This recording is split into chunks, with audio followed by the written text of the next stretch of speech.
अस्सलाम वालेकुम दोस्तों, उर्दू क्लासिक चैनल पर खुश आमदीद। आइए सुनते हैं धरती का सफ़र किस्त नंबर 58। मुअज़्ज़िज़ सामीन हज़रात, आपसे उम्मीद की जाती है कि वीडियो को लाइक करें और चैनल को भी सब्सक्राइब कर दें। शुक्रिया। इंदिरा 1 मिनट चुपचाप खड़ी रही, फिर खामोशी से दरवाजे की तरफ बढ़ी। यही उसका जवाब था। दूसरे ही लम्हे वो कमरे से निकल गई। मैं उसे देखता ही रह गया। जहन में एक साथ कई अंदेशे सरसराए। दिल की हर धड़कन के साथ एक अजीब सा दर्द उठने लगा। मैं कई साथ इसी हालत में बैठा रहा। अदा से तल्लुक तोड़ना मंजूर ना था। इंदिरा की बेताल्लुकी नाकाबिले बर्दाश्त थी। वो कमरे से तो जा चुकी थी, मगर मेरे दिल में मौजूद थी और मैं अंदर से ताश के पत्तों की तरह बिखरता जा रहा था। अचानक प्रोफेसर मुझे झिझोड़ दिया, जाकर प्रिंसेस की खबर लो। मैं खुद चाहता था कि उसके पास जाऊं, मगर जरूरत नहीं हो रही थी, क्योंकि छपरकट वाले ख्वाब की ताबीर सामने आ गई थी और जाम गिर के टूट गया था। मैंने कहा, जाकर क्या कहूंगा? उसने आपकी बात का जवाब तो दिया नहीं। प्रोफेसर ने मुझे हैरान कर दिया। जवाब देकर गई है, मगर वो चुपचाप खड़ी रही, फिर कुछ कहे बगैर खामोशी से निकल गई। उसने खामोशी की जुबान में जवाब दिया था, और खामोशी आधा जवाब होती है। नागा ख्याल है कि खामोशी नीम रजामंदी भी होती है। फिर फौरन बिस्तर से उठा और प्रिंसेस के अलिफ लैलवी कमरे की तरफ हो लिया। वो बिस्तर पर औंधे मुंह पड़ी, होले होले कांप रही थी। मैं बेआवाज आगे बढ़ा और छपरकट के करीब जाकर आहिस्ता से कंधे पर हाथ रख दिया। हो सकता है उसने दरवाजा खुलने की मध्यम सी आवाज सुन ली हो सकता है ना सुनी हो, मगर कंधे पर हाथ पड़ा तो अपनी इंतहाई खूबसूरत गर्दन उठाकर मुझ पर भीगी भीगी नजर डाली। मैं उसकी आंखों में आंसू देखकर तड़प उठा। मुझे अपने पास देखकर सिसक पड़ी, फिर औंधे मुंह बिस्तर पर लेट गई। मेरे ये मंजर बड़ा तकलीफ दे था। मैं उसके करीबी छपरकट पर बैठकर प्यार से बोला, इंदिरा, मैं कुछ कहने आया हूँ। इसने कोई जवाब न दिया, औंधे मुंह पड़ी सिसकती रही। मैंने कंधों से पकड़ के उठाया, रुमाल से आंसू पूछे, आंखें साफ की और बाहों में भरने की कोशिश की, तो तड़प कर सिसक कर बोली, छोड़ो, क्या करते हो? मैं जानता हूँ तुम्हें मुझसे शिकायत है, और शिकायत गलत नहीं, फिर भी कुछ वजाहत, कुछ सफाई करना चाहता हूँ। वो कुछ परे हट के बैठ गई और आंखें फिर भीगने लगी। तुम्हारी सफाई मेरे आंसू नहीं पूछ सकती। मुझसे सिर्फ प्रेम का नाटक खेलते रहे हो। ये बात तुम्हारी जुबान ने कही है, दिल ने नहीं। उसने भीगी पलकों, भीगी आंखों से मुझे देखा और बोली, सफाई किस बात की करोगे? क्या तुम्हारे शब्द मंगनी की असलियत को तब्दील कर देंगे? बस यही बहुत है कि अदा तुम्हारे परिवार की और तुम्हारी जरूरत थी, और जरूरत किसी कानून, किसी कौल, किसी वादे की पाबंद नहीं होती, क्योंकि जरूरत का कोई उसूल नहीं होता। वो उड़ने की कोशिश कर रही थी और मैं जानता था कि पंछी उड़ता है तो अपना घोंसला साथ नहीं ले जाता। उसने अपने प्यार का घोंसला मेरे दिल में बनाया था और मैं इसे बताने लगा। बेशक अदा मेरी जरूरत है और उसके साथ बहुत पहले से रिश्ते की बात चल रही थी, मगर तुम्हारी मुलाकात के बाद मैं यही समझा कि मेरी असल जरूरत, मेरा मकसद, मेरी मुराद तुम हो। तुमसे इसलिए प्यार नहीं किया कि एक राजा की बेटी, एक रियासत की राजकुमारी हो, बल्कि इसलिए चाहा और दिल में बसाया कि पुरस्कार कुदरत तुम्हें मेरा मकसद, मेरा आदर्श बनाकर मेरे पास ले आई थी, और मेरे और तुम्हारे प्यार में किसी कोशिश का दखल नहीं था। सब कुछ अचानक हुआ। यूं हुआ कि तुम रामपुर के जंगल में शिकार खेलने आई और चुपके से मेरे दिल के कवाड़ खोलकर अंदर बैठ गई। और भेजने वाली वो अनदेखी ताकत है जिसे लोग खुदा या ईश्वर कहते हैं। इस इरफान या ज्ञान के साथ ही मैं तुम्हें दिल की गहराइयों से प्यार किया, क्योंकि तुम मेरा आदर्श हो और कोई शख्स अपने आदर्श के साथ नाटक नहीं खेल सकता।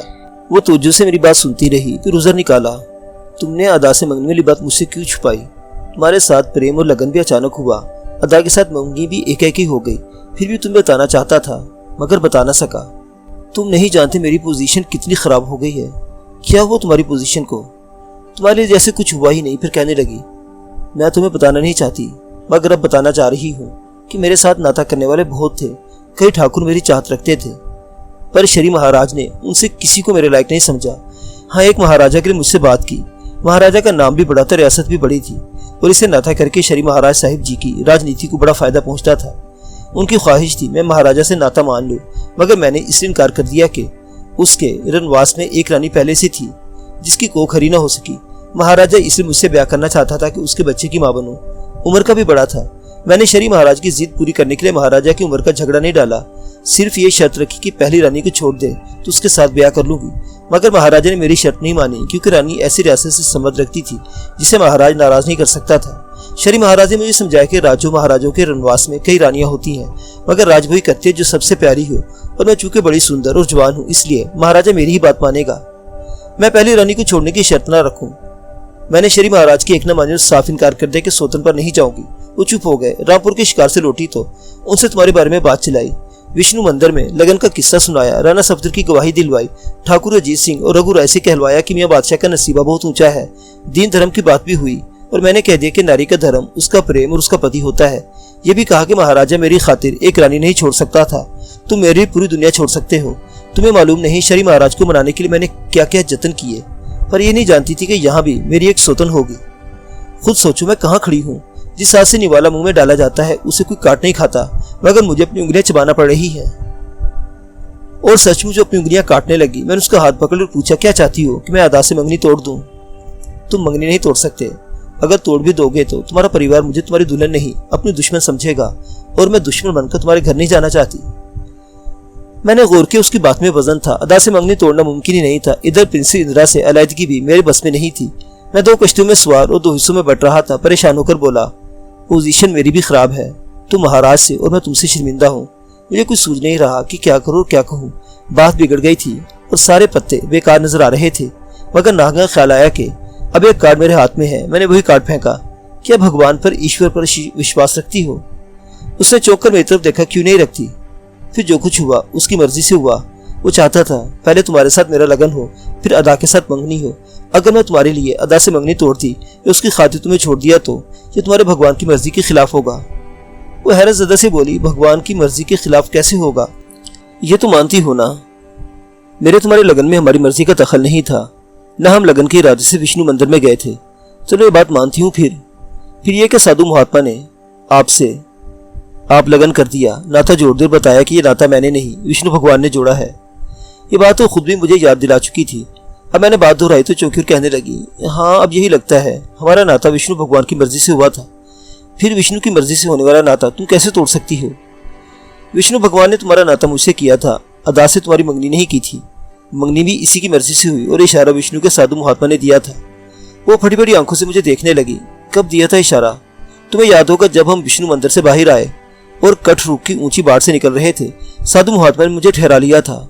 हाँ मुझे याद है, उसने तुमसे कोई बात की थी और बात ये की थी कि अपने घर के बच्चे का भी ध्यान रखना। मैं वापसी पर जंगल में ही सोचता रहा, हमारे यहाँ तो कोई गाय या बच्चे नहीं, फिर इसका मतलब क्या है?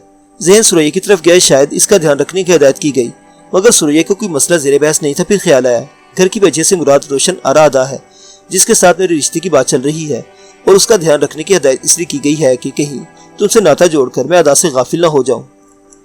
ये सुनकर हैरान सी रह गई। सोचा गालिबन इसे मेरी बात पर यकीन नहीं आया। अगर ये समझती हो कि मैंने झूठ कहा है तो साधु महात्मा तस्दीक कर देगा। इसने मुझसे क्या कहा, उसका मतलब क्या था? वो मुस्लिम लहजे में बोली, मैंने झांक लिया है तुम्हारे दिल में, तुमने झूठ नहीं कहा, और मैं मानती हूँ कि साधु महात्मा ने वही कहा होगा और तुमने वही समझा होगा जो मुझे बता रहे हो।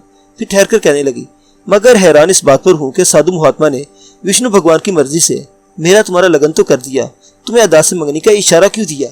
ये तो साधु महात्मा ही जानता है उसने यूं क्यों किया, मगर मैं जो कुछ समझा वो ये कि अजीम कुदरत तुम्हें और अदा को मुझसे वाबस्ता करना चाहती है। जरूर इसमें कोई हिकमत पोशीदा है। इंदिरा हैरान और परेशान बैठी किसी ख्याल में खो गई। मैं जानता था वो क्या सोच रही है, ताहम मैंने जो कार्ड इस्तेमाल किया उससे चाल मेरे हक में चली गई। वो विष्णु भगवान पर विश्वास रखती, साधु महात्मा की गैर मामूली ज्ञान और प्रकाश को मानती और हमारे लगन को भगवान की मर्जी करार देती थी। अब गालिबन उसके ज़हन में अपनी जात के बारे में शक पैदा हो रहा था कि कहीं मुझसे लाताल्लुकी का इजहार करके भूल तो नहीं बैठी, मगर ये शक इसके ज़हन में था और अभी जुबान पर नहीं आया था जिससे मुझे कोई राय कायम करने का मौका मिलता। वो तो अपनी जात को बस अपने ही ज़हन में परतोल रही थी, कोई फैसला कर रही थी। क्या सोचने लगी हो? परेशान हूँ, समझ में नहीं आता क्या करूँ। जब अपना दिमाग सोचने समझने से इनकार कर दे तो किसी दूसरे के दिमाग से काम लेना चाहिए। उसने कोई जवाब न दिया, लेकिन मैं समझ रहा था कि अभी सोचो के भवन में चक्कर काट रही है। मैंने उसकी तरफ हाथ बढ़ाया, सहारा दिया। तुम्हें प्रोफेसर का मशवरा मान लेना चाहिए। कौन सा मशवरा? उन्होंने कहा था अदा से समझौता कर लो। कुछ देर पहले इस बात पर नाराज होकर हमारे कमरे से चली आई थी। मैंने उसे शोले की तरफ भड़कते चमकते देखा था, मगर इस बार वो भड़की नहीं, बिगड़ी नहीं, बल्कि सोचने लगी, जिससे उसके ज़हन में होने वाली कश्मकश और तब्दीली का पता चलता था। दरअसल विष्णु मंदिर में 3 माह पहले जो गैर मामूली वाक़या पेश आया था और जिस तरह साधु महात्मा ने कहे सुने बगैर खुद ब खुद हमारा लगन कर दिया, वो मेरे लिए भी हैरान कुन था। उसने हमारे दूर दराज के कठिन सफ़र, मेरे और इंदिरा के अलग अलग मजहब और बाहमी लगन का इंकशाफ करके मुझे वर्ता हैरत में डाल दिया था। मगर प्रिंसेस इंदिरा तो देवी देवताओं को मानती और साधु महात्मा की बातों को विष्णु ज्ञान का प्रकाश समझती थी। इसलिए जब मैंने बताया कि रोशन आराधा से ताल्लुक और मंगनी का इशारा भी इसी ने दिया था और ये गलत भी नहीं था, तो अब उसे फैसला करना था कि विष्णु के चमत्कार को माने या नहीं। और अपना लगन मानती थी तो अदा की मंगनी से इनकार का कोई पहलू ना था। वो अभी तक किसी सोच में गुम थी। मैंने पूछा, क्या तुम्हें अपने भगवान का फैसला मंजूर नहीं? उसने सर पकड़ लिया। भगवान का फैसला कौन टाल सकता है? तो क्या तुम्हें अदा अच्छी नहीं लगती? वो तो बहुत अच्छी और कोऑपरेट करने वाली लड़की है, फिर उससे समझौता करने में हिचकिचाहट कैसी? परेशानी के लहजे में बोली, शरी महाराज को क्या कहेंगे? मैंने महसूस किया कि मेरा कार्ड काम आ गया है। अरे महाराज को बड़ा समझती हो या भगवान को? भगवान को। फिर अपने भगवान की बात मानो, महाराज तुम्हें दोष नहीं देंगे। मगर मैं इन्हें फेस नहीं कर सकूंगी। भगवान का फैसला मानती तो महाराज का सामना क्यों नहीं कर सकोगी? मैं इन्हें कैसे बताऊंगी कि मैंने समझौता कर लिया है? अभी तो हमारी वापसी में देर है, सफर के दौरान कोई तरकीब सोच लेंगे। ये कहकर मैंने उसकी थोड़ी ऊपर उठाई, आंखों में झांका और कहा, अपने भगवान का फैसला खुले दिल से मानो। बोलो, अदा से समझौता मंजूर है? वो मेरी आंखों में आंखें डालकर देखती रही, फिर इस बात में गर्दन हिला दी। मैंने बाजी जीत ली थी। अगर भगवान यही चाहता है तो मंजूर है। मान ख्याल है शायद इसमें भी कुदरत की कोई मसलियत हो। पहले वो समझौते के लफ्ज पर बिगड़ गई थी, रूठ गई थी, और मैंने विष्णु के हवाले से बात की तो मान भी गई। शायद कुदरत उसे बताना चाहती थी कि मेरा इसका नाता किसी अजीम मकसद के लिए तय किया गया है। तभी उसने हमारे दिलों में एक दूसरे का प्यार डाल दिया और गैर मामूली तरीक हमारा लगन कर दिया। ये समर का इशारा भी था कि हमें गैर मामूली हालात से गुजरना होगा। ये भी सोचा कि विष्णु की खास प्यारी है, इसे मुझे सौगात के तौर पर भेंट की गई। मुझ पर लाजिम है कि उसकी दिलदारी की कोशिश करूं, खुशनुदी का ख्याल रखूं, उसका मन बहलाऊं। मैंने पूछा, अब तो नाराज नहीं हो? नहीं, पहले भी तुमसे बिगड़ने को मन नहीं चाहता था। तो बिगड़ी क्यों थी? सौदन के नाम पर अचानक उसे कुछ याद आ गया। अदा तो मेरे तुम्हारे नाते पर नहीं बिगड़ेगी। वो मेरे ननियाल की लड़कियां मर्दों की इज्जत और शोहरत में अपना हिस्सा डालती और इन्हें बड़ा आदमी बनाने की कोशिश करती हैं। तुमने देखा होगा अम्मी ने क्लारा आंटी की तस्वीर किस मोहब्बत से अपने कमरे में सजा रखी है। अदा भी तुम्हारी इज्जत करेगी। इंदिरा ने क्लारा आंटी की तस्वीर अम्मी के कमरे में देखी थी। उनसे आंटी के बारे में पूछा था और अम्मी ने जवाब दिया था, क्लारा हमारे सरताज की शरीके सफर और उन्हें अजीज से, इसलिए हमने उसे अजीज समझा। प्रिंसेस इंदिरा को क्लारा आंटी की तस्वीर याद आ गई। शायद अम्मी की बात भी ज़हन में गूंज गई थी। मैंने उसके चेहरे पर एक खुशगवार तब्दीली महसूस की। वो कह रही थी, तुम्हारी अम्मी बड़ी ग्रेट औरत है। अदा इन्हीं की भतीजी और उसी खानदान की लड़की है। बोलो, अब प्रोफेसर को अकद के लिए कह दूं? वो होले होले मुस्कुराई, जैसे सुबह काजिब सुबह सादिक में तब्दील होती है। कह दो।